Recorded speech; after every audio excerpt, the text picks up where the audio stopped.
Hello everyone, welcome back to another video. तो फिर आज हम बात करेंगे मैच नंबर 2 पे। जी हाँ, जो कल खेला जाएगा 25 जनवरी को चेन्नई में एम चिदम्बरम स्टेडियम यानी कि चेपॉक में कल होने वाला है मुकाबला इंडिया वर्सेस इंग्लैंड के बीच में। तो आज हम उसी पे बात करेंगे, उसी पर चर्चा करेंगे। तो एक एक की बराबरी करने के लिए इंग्लैंड बेताब होगी, तो वहीं पे भारतीय टीम तैयार होगी 2-0 की बढ़त बनाने के लिए। तो उसी पे चर्चा करते हैं। तो पिच रिपोर्ट से शुरुआत करते हैं। अब पिच कल की कैसी हो सकती है? क्या थोड़ी ड्राई सरफेस होगी, टर्निंग ट्रैक होगी, या फिर ड्यू होगा? और क्या टीम टॉस जीतकर, जो भी टीम टॉस जीतेगी वो बॉलिंग करना पसंद करेगी? क्योंकि स्टैट कुछ ऐसा बताता है कि आईपीएल 2024 में हमने देखा था, जितने मैचेस चेपॉक में हुए थे वहां पे लगभग 6-7 मैचेस जो जीतने वाली टीम थी उसने बॉलिंग चूज किया था। यानी कि चेजिंग करना इस सरफेस पे आसान होता है। यहां पे आप टॉस जीते, बॉलिंग करने का फैसला कीजिए, और अगर आपके सामने 180 190 यानी कि मेरे कहने का मतलब 200 के करीब का भी लक्ष्य अगर आपको मिल जाता है, तो भी आप उस लक्ष्य को आसानी से चेस कर सकते हो। विकेट संभाल कर रखिए, अंतिम के ओवर्स में आपके बल्लेबाज उसका पूरी तरीके से फायदा उठाते हुए दिखाई दे सकते हैं।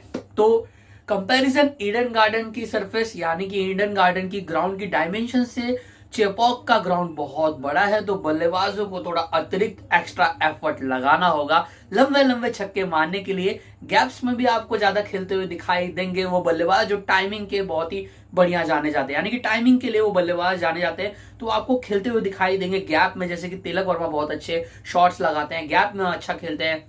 इंग्लैंड की ओर से आपको हैरी ब्रूको काम करते हुए दिखाई दे सकते हैं, बटलर दिखाई दे सकते हैं। तो मुझे ऐसा लग रहा है कि जो भी टीम टॉस जीतेगी, आई थिंक वो बॉलिंग करना पसंद करेगी, और कल के मुकाबले में हमें ड्यू भी दिख सकता है। तो मुझे ऐसा लग रहा है कि इजी होगा उस टीम के लिए जो टॉस जीत जाए, और उसको अगर चेजिंग का मौका मिल जाए तो दोनों ही टीमों के पास अच्छे खासे बल्लेबाज हैं, तो मजा आएगा कल के मुकाबले में। बात करते हैं भारतीय टीम की। भारतीय टीम की ओर से क्या कोई बदलाव हमें कल देखने को मिल सकता है?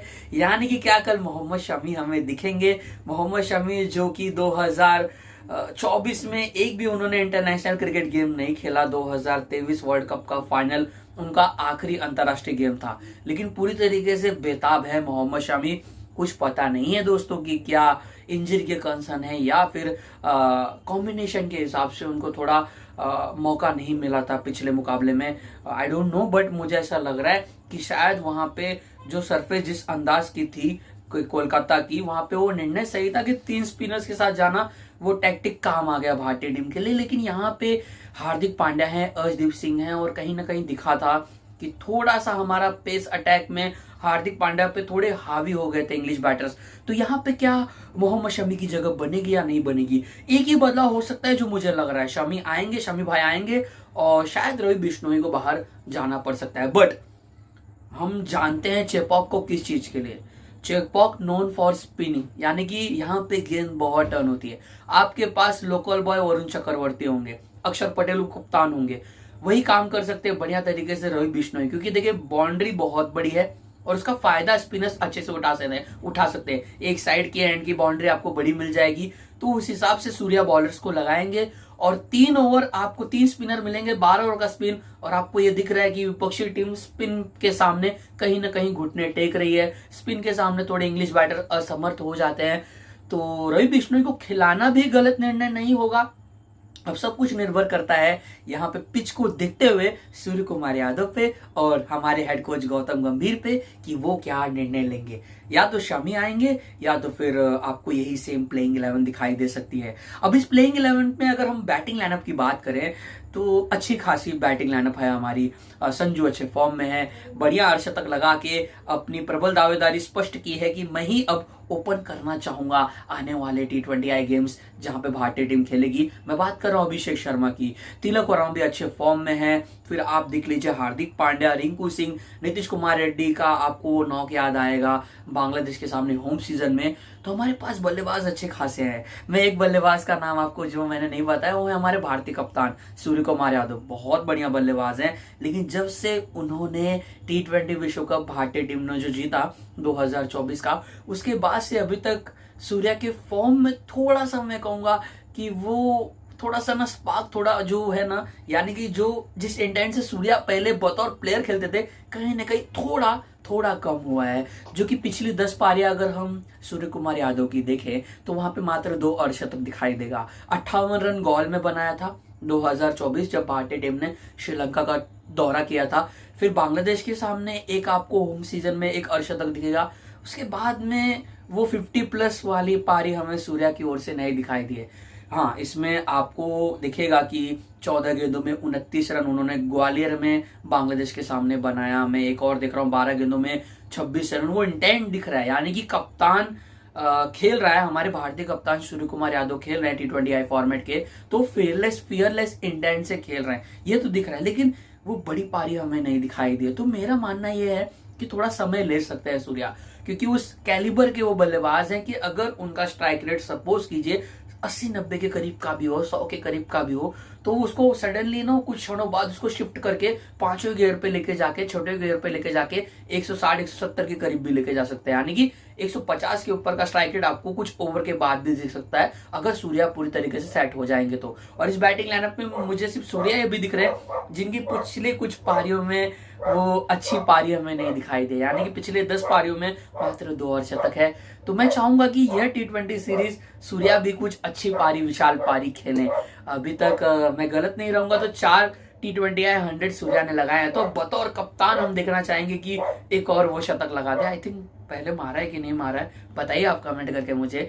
तो सूर्या की ओर से मैं चाहूंगा कि सूर्या अच्छी बल्लेबाजी करें। बॉलिंग अटैक हमारा अच्छा खासा दिख रहा है। वरुण चक्रवर्ती फिर से थोड़ा आपको परेशान करते हुए दिखाई देंगे, इंग्लिश बैटर को उनका साथ निभाएंगे। अक्षर पटेल सरफेस को देखते हुए अगर दिख रहा है कि टर्निंग ट्रैक है तो बिश्नोई को भी खिलाइए, पूरी तरीके से उसका फायदा उठाइए। तो ऐसी कुछ हमारी स्पिनिंग ट्रियो हो सकती है। अदरवाइज शमी भाई आ जाएंगे और फिर 3 पेसर्स और 2 स्पिनर के साथ भारतीय टीम उतरेगी। तो ओवरऑल भारतीय टीम की प्लेइंग 11 अच्छी है। मेरी नजरें होंगी यहाँ पे सूर्या पे। अच्छा खासा बॉलिंग अटैक है। अर्शदीप सिंह अच्छे फॉर्म में, भारतीय टीम के highest wicket taker T20I format के अब बन चुके हैं। उसके साथ साथ हार्दिक पांड्या भी अच्छे रिदम में दिख रहे हैं। अच्छी बात यह है कि अब वो पूरा स्पेल डाल रहे हैं, 4 ओवर का स्पेल कंप्लीट कर रहे हैं। फिर आप यहाँ पे देखोगे अक्षर पटेल हो गए, बिश्नोई हो गए, तो बॉलिंग अटैक अच्छा है। बैटिंग लाइनअप की भी मैंने बात कर ली। बस सूर्या की ओर से अगर हमें एक अच्छी पारी देखने को मिल जाए तो मजा आ जाए। भारतीय कप्तान के रूप में, बताओ लीडर के रूप में, अभी तक पिछली 10 पारियां जो मैंने बताई वहां पे थोड़ा सा उनका परफॉर्मेंस थोड़ा सा हल्का सा नीचे की ओर आया है। अब हम बात करेंगे इंग्लैंड की ओर से। अब इंग्लैंड ने अपना प्लेइंग 11 अनाउंस कर दिया है। वहां पे आपको ब्रैडन कार्स दिखेंगे क्योंकि गट एटकिंसन कल का मुकाबला आपको खेलते हुए नहीं दिखाई देंगे। तो मैं थोड़ा हैरान हूं कि क्या इंग्लैंड रेहान अहमद के बारे में नहीं सोच सकती थी, या फिर शायद ब्रेंडन मैकलम ने, टीम मैनेजमेंट ने पिच को थोड़ा सा रीड कर लिया है। उनको यह लग चुका है कि हमारे पास ऑप्शंस हैं। आदिल रशीद का 4 ओवर है, लिविंगस्टोन का 4 ओवर है, जरूरत पड़ेगी तो जैकब बेथेल भी थोड़ी फिरकी यानी कि थोड़ा हाथ घुमा लेंगे। तो फिंगर स्पिनर्स हैं, रिस्ट स्पिनर्स हैं, इसलिए शायद में भी रेहान अहमद के बारे में नहीं सोचा होगा। लेकिन अगर इंग्लैंड को कल के मुकाबले को जीतना है तो बहुत कुछ निर्भर करता है जॉस दी बॉस, जॉस बटलर और फिल सॉल्ट पे, क्योंकि यही दोनों बल्लेबाज हैं जो आक्रामक होकर खेल सकते हैं और ये शायद भारतीय बॉलिंग अटैक को तबाह कर सकते हैं, यानी कि पूरी तरीके से तोड़ फोड़ सकते हैं। क्योंकि बाकी जो बल्लेबाज है इंग्लैंड के पास, बैन डकेट हो गए, फिर आप देखोगे हैरी ब्रूक, फिर जैकब बेथेल, फिर आप देख लीजिए लिविंगस्टोन हो गए, अब उसमें आप देखोगे जेमी ओवरटन हो गए। तो ये जो बल्लेबाज है ये क्या एक्सपेक्ट करेंगे कि ऊपर से अच्छी शुरुआत मिल जाए।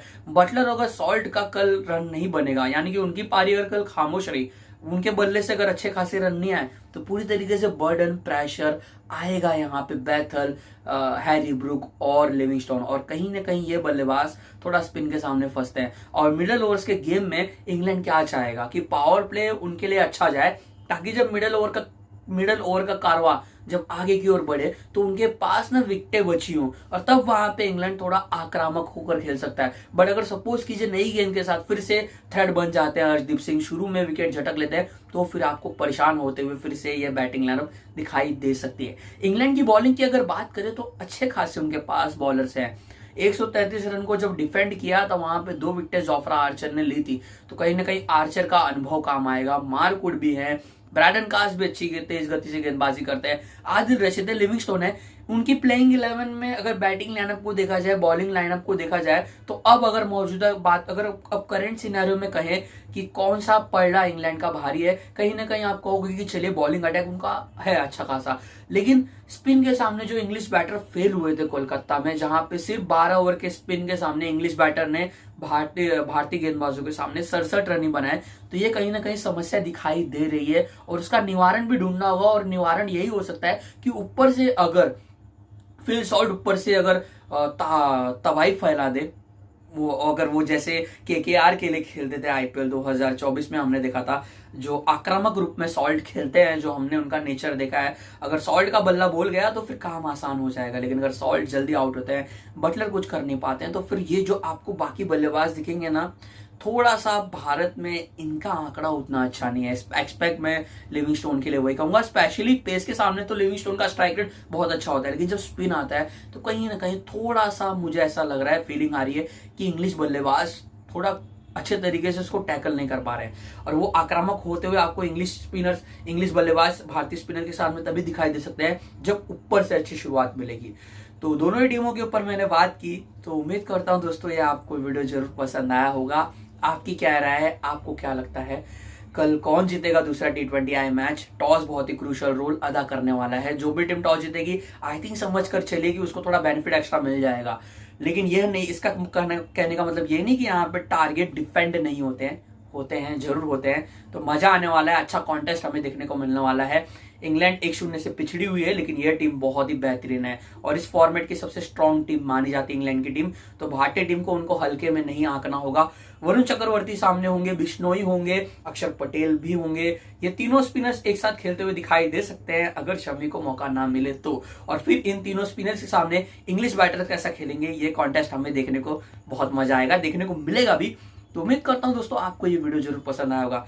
मेरे हिसाब से मुझे लग रहा है कि इस मुकाबले को जीतने के लिए फेवरेट होगी यहाँ पे, मुझे ऐसा लग रहा है भारतीय टीम, क्योंकि जिस फॉर्म में भी टीम इंडिया है, जैसी प्लेइंग 11 है, जैसा कॉम्बिनेशन है, बहुत ही परफेक्ट है। एक ही चेंजेस हो सकता है जो मैंने आपको शुरू में एक बता दिया वीडियो के, तो मुझे अच्छी टीम दिख रही है। मैंने ये भी कहा कि अगर इंग्लैंड को इस मुकाबले को जीतना है तो बटलर और सॉल्ट दोनों में से किसी एक बल्लेबाज को कल बड़ी पारी खेलनी होगी। अगर दोनों बल्लेबाज कल कुछ कर नहीं पाए तो फिर आपको प्रेशर में ये टीम दिखाई देती हुई दिखाई दे सकती है। तो उम्मीद करता हूं दोस्तों आपको ये वीडियो जरूर पसंद आया होगा। वीडियो पसंद आया होगा तो प्लीज इस वीडियो को जरूर लाइक कीजिएगा और चैनल को सब्सक्राइब करना मत भूलिएगा दोस्तों। जय हिंद।